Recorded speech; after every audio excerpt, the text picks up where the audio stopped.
नमस्कार। डीएसएसबी की तैयारी में क्या मैथ सबसे ज्यादा परेशान करता है?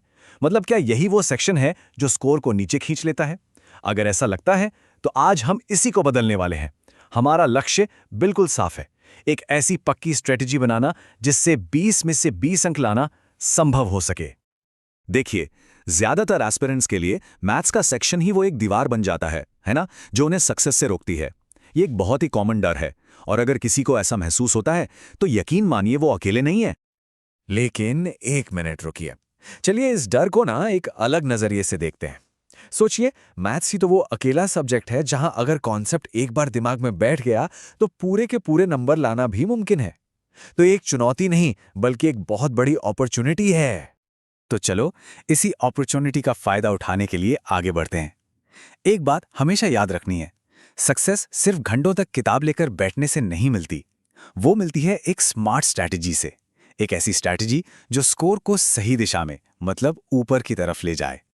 तो ये स्मार्ट स्ट्रैटेजी है क्या? इसका फंडा बहुत सिंपल है। जैसा कि यहां दिख रहा है, सब कुछ थोड़ा थोड़ा पढ़ने की जो कंफ्यूजन होती है ना, उससे बाहर निकलना है। और हमें फोकस करना है उन गिने चुने टॉपिक्स पर जो एग्जाम में बार बार सबसे ज्यादा बार पूछे जाते हैं। मतलब फालतू का कंफ्यूजन खत्म और सीधा टारगेट पर फोकस। चलिए अब आते हैं मुद्दे की बात पर।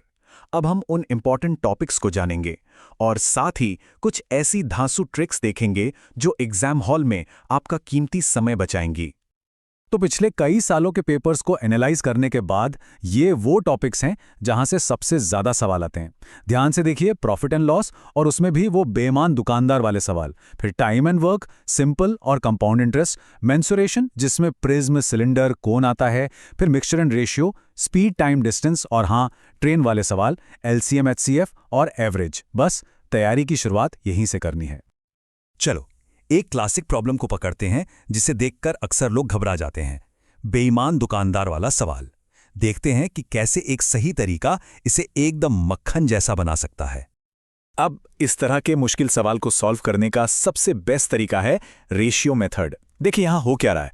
दुकानदार दो तरह से फायदा कमा रहा है। पहला, वो सीधे सीधे 18% प्रॉफिट पर सामान बेच रहा है, मतलब 100 रुपए की चीज को 118 रुपए में, ठीक है। और दूसरा, वो वजन में भी हेराफेरी कर रहा है, 12% कम वजन तौल रहा है। इसका मतलब यह हुआ कि वो पैसे तो पूरे 100 ग्राम के ले रहा है, लेकिन सामान दे रहा है सिर्फ 88 ग्राम। तो फिर नेट प्रॉफिट कैसे निकलेगा? अरे बहुत आसान है। हमें बस इतना करना है कि दोनों कंडीशन के रेशियो को एक साथ मल्टीप्लाई कर देना है। इससे हमें फाइनल कॉस्ट प्राइस और सेलिंग प्राइस मिल जाएगा, और फिर तो बस टोटल प्रॉफिट परसेंटेज निकालना बच्चों का खेल है। और इन सिंपल से स्टेप्स को फॉलो करने के बाद जवाब हमारे सामने है, 34.09% का नेट प्रॉफिट। देखा, एक सही अप्रोच से जो सवाल इतना डरावना लग रहा था वो कितनी आसानी से सॉल्व हो गया। ठीक है, एक और बहुत कॉमन पैटर्न वाला सवाल देखते हैं। ये घंटियों वाला सवाल लगभग हर एग्जाम में दिख ही जाता है। ये एक और बढ़िया एग्जाम्पल है कि कैसे सही टेक्निक पता हो तो सवाल चुटकियों में सॉल्व हो जाता है। अब देखिए, यहां सवाल है कि 3 घंटियां हैं जो 24, 60 और 72 सेकंड के गैप पर बजती हैं। हमें यह पता लगाना है कि वो अगली बार एक साथ कब बजेंगी। इसके लिए कुछ नहीं करना, बस इन तीनों नंबरों का एलसीएम यानी लघुत्तम समापवर्ती निकालना है, और इन नंबर्स का एलसीएम आता है 360 सेकंड। तो इस पूरे सवाल की चाबी क्या हुई? वो है एलसीएम। अब ये एलसीएम होता क्या है? सीधी सी भाषा में ये वो सबसे छोटा नंबर है जो दिए गए सारे नंबर्स से पूरी तरह डिवाइड हो जाए। जब भी कोई चीज एक साइकिल में बार बार होती है, जैसे ट्रैफिक लाइट का जलना या घंटियों का बजना, तो एलसीएम ही वो जादू की छड़ी है जो बताती है कि वो सब अगली बार एक साथ कब होगा। तो हमारा एलसीएम आया 360 सेकंड, जिसका मतलब है पूरे 6 मिनट। तो अगर घंटियां सुबह 10 बजे एक साथ बजी थीं, तो इसमें 6 मिनट और जोड़ दीजिए।